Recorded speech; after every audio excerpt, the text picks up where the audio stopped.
Hey, good evening.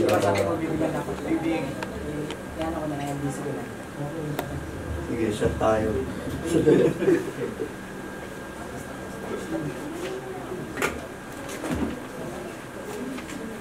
Actually, it's a short demo lang kung paano ko ginagawa yung sound to produce music. Kumbaga, basically, yung galing ko talaga yung sound. So, siguro isa sa pinaka-importante na ginagawa ko dun is, with basic is yung, yung zero input na tinatawag. Zero input meaning na wala kang instruments, musical instruments. Meron kang mixer, pero meron kang cable na kaya niya mag-produce ng sound kahit wala kang instrument. Using this cable and yung mixer lang. So, kumbaga, ito yun. Usually yung mga mixer, meron siyang auxiliary out, which is minsan ginagamit siya sa mga pang-out sa woofer or sa additional na speaker. So, kumbaga yung auxiliary natin, meron siyang kumbaga parang nag-hub yung tunog dyan, nag-e-echo, nag-feedback. So, yun yung kukuhanin natin tunog. So, pasok natin yung patch cable natin sa kumbaga parang MIDI modular synthesizer. So, patch natin yung cable sa auxiliary out, then pasok mo lang sa input. And automatic, mag-create siya ng sound. Yung mixer kasi meron siya control ng auxiliary, then added na rin yung effects, then yung meron low, mid, and high, kung saan pwede mong laruin yung tunog. So, eto yun. Diba? Automatic meron ka ng sound na nag-recreate, then pwede mo siyang paglaruan. Galawin mo lang yung auxiliary, pwede niyang itaas yun. Then pag tinasa pa yung low mo, ito, very low mid, low frequency yung mag-recreate na sounds. Kahit kailangan lang kailangan mo siyang alalayan kasi makakasira ng gamit. Then pag hinay mo rin siya, kaya niya rin mag-create ng feedback. Frequency. So yun. NPD. So actually, pwede mo paglaruan yung tunog. Doon pa lang sa zero input na tinatawag. So kahit wala kang instrument, parang ka nang merong beats na nag-recreate. Pwede mo pag-alat, i-adjust mo lang yung auxiliary to lower level. Mas bumibilis pa na siya, sorry.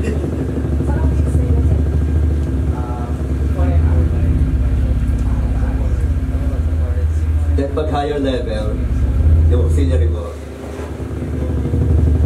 ay mas bumabagal siya. And since may effects naman yung yung mixer mo, usually yung effects naman is usually delay lang naman or reverb. So pampalalim din natin, pampabino.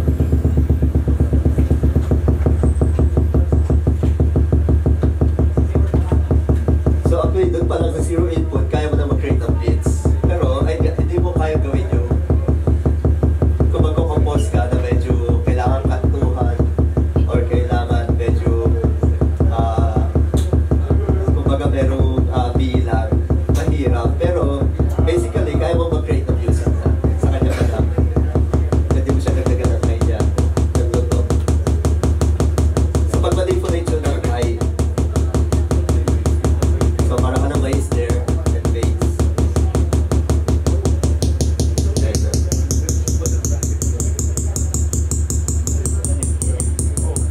So pwede yung lumapit para mas makita nyo kung paano yung function niya.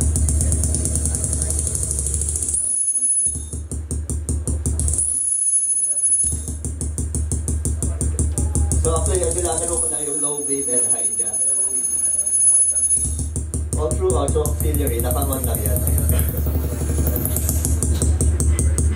So actually, basically yun lang. Yan yung magic ng mixer, 0 input. So doon pa lang, kaya mo na gumawa ng iba't ibang klase ng music.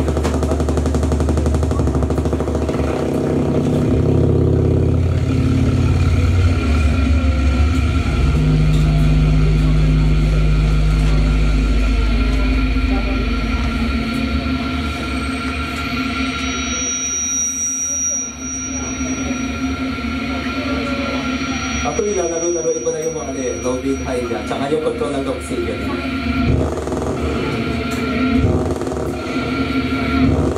So, di ba, parang medyo may pagka-industrial yung tunog niya. So, yun yung basic no, zero input. Using, ito lang, cable lang, and mixer. So, from auxiliary, papasok mo na siya sa input. Ang nangyayari, parang dinulok niya lang yung echo or yung feedback or yung noise na nag-create ng mixer, pupunta sa input. Then, lalaruin mo lang siya sa low and high niya.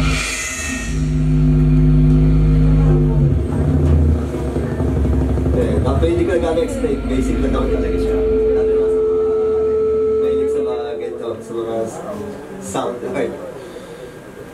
And secondly, ginagamit ko naman is ito, actually usually nagdadala ako ng mas maraming effects. Pero since magde-demo lang naman, so itong dalawang effects, wala rin siyang nakalagay na instruments.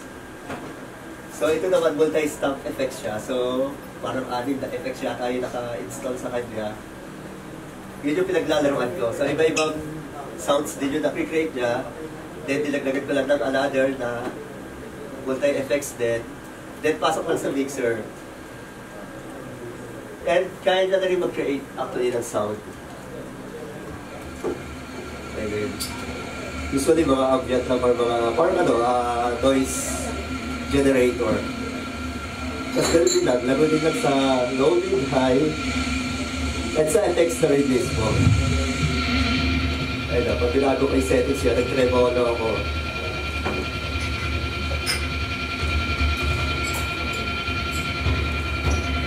Ayun, parang spring reverb. Then multi-effects naman to, so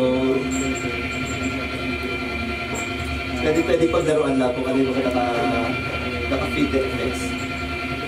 Kumbaga pumipin ko rin lang ng mga pedal effects. Ito kasi may multi din, pero usually mas maraming effects, mas okay. Parang gano'n din, parang naka-modular synth, pero analog siya. Tapos pinipinit mo na iba-iba yung effects niya. Pwede delay or chorus, distortion. So, kaya nila mag-create na kaya nila mag-produce ng sound through effects lang. Kahit wala kang input na guitars or any musical instruments.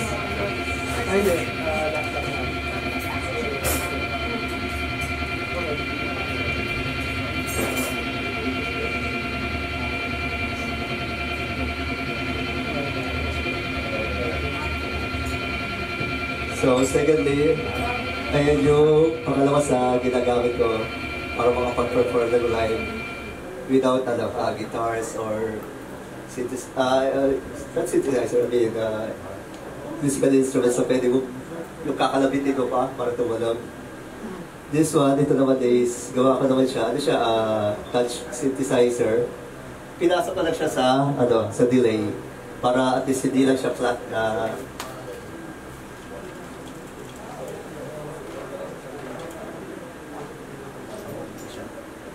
sorry, hindi nakasaksak.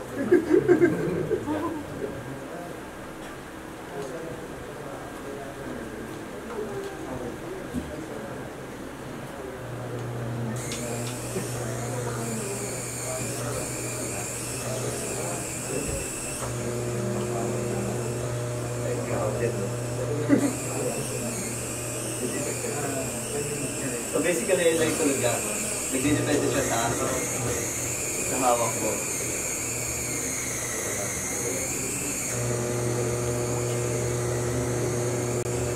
So, basically, ito yung mga gamit kong instruments pag nag-perform ako ng live. Then, yung rhythm, yung melody, beats, dito na lang gagaling sa audio producer console. So, ano to, Akai na XR20. So, yung technique ko naman na ginagawa dito is play record ako. So, kumbaga parang naglo-loop yung ginagawa ko. So, magpa-play ako.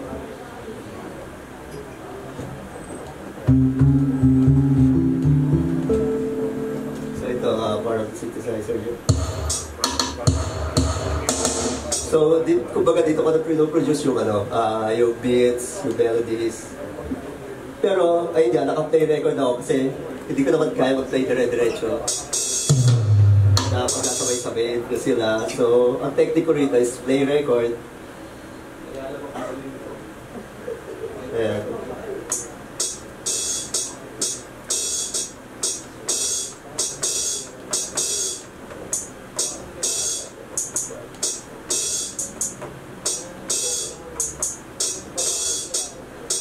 Parang nag-overlook na lang siya. So, umuulit-ulit na lang yung ginagawa ko. Then, kung magpapalit ako ng pattern, dinidelete ko lang siya all throughout habang nag-perform ako. So, panibago. So, yung transition ko, live din siya nangyayari. So, ayun, mas nandoon yung sublime, yung sabit. So, which is, sa akin, mas okay yun kasi pag mas napapaigan ko sumasablay yung nag-perform, mas natural yun eh. Mas nandoon yung pagiging creative niya eh.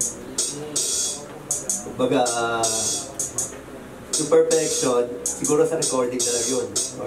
Pero sa performance, mas mas feel mo yung pag sumablay, alam mong totoo yung ginagawa niya. Diba?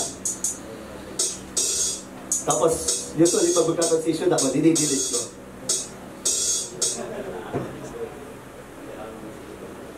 So, titigil lang siya. Ay, nag-tape pa rin. Pag binitawag ko, actually, nag-tape ay natitira niya So, para naka 8 counts, naka 4 bars ako rito eh. So kada bar kasi is 4 counts. So para naka 16 counts. So basically ganun. Tapos, eto, kaya na magyayari yung workshop. Iwo-workshop ko yung sarili ko kasi. Bumalik pa. Oo, matagal ko hindi nagamit to. So, ba't naiiwan na ganun?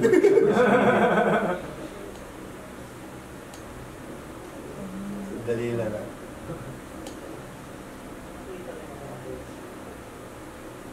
Siguro wala na yun. So, ayun. Ito-try ko mag-create ng music this. So, try ah. So, medyo accidental to. Which is, kumbaga, medyo abstract. Kumbaga sa music nato. Or sa painting, abstract yung gagawin natin. So, bahala na. Tipo ganun. Pero, which is, yun yung maganda. Pag nakabuo ka, di okay. Kung hindi, inom na lang tayo. Sige, ito. 08 foot. Pasok mo pala yung 08 foot, then yung kanina, yung pure effects lang. Siguro, try ko magawa ng melodies dito. So, ito, diretso performance na to. Then, after yata is si Diego. Si Diego ba or si Joey? Ayun. Ito muna, 08 foot. Diretso pa, pang David Lynch na film.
So yung zero input na na-apektuhan niya yung tunog dito sa effects kasi yung effects natin na isa pa ng oxygen.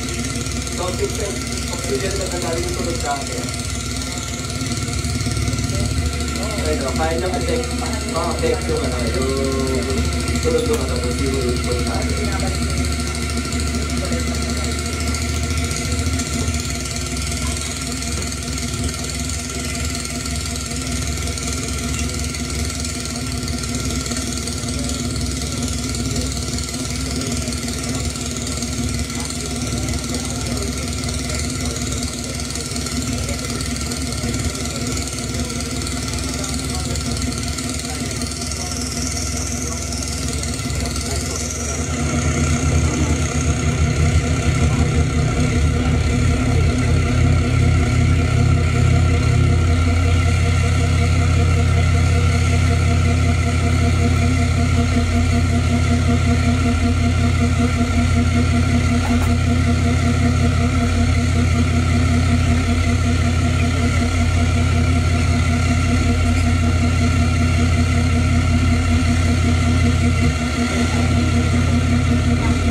So, dapat medyo kamisado mo rin yung ibang buwan ng control kung paano bawasan din yung ano, kung paano makaka-apekto yung zero input doon sa mga items.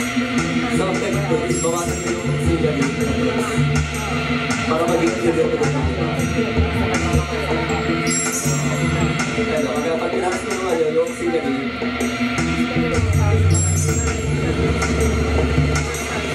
ano, parang dinidistort ka na yung ibang ano, yung ibang instrument. Or tinatapuan na nila.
zero input ako yun.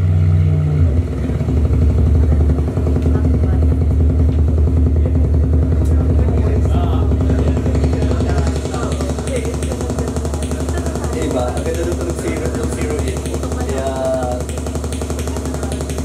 much better. And basic. Basic lang. May laser ka lang and game mo na. Yun lang yun. Ayun. Thank you.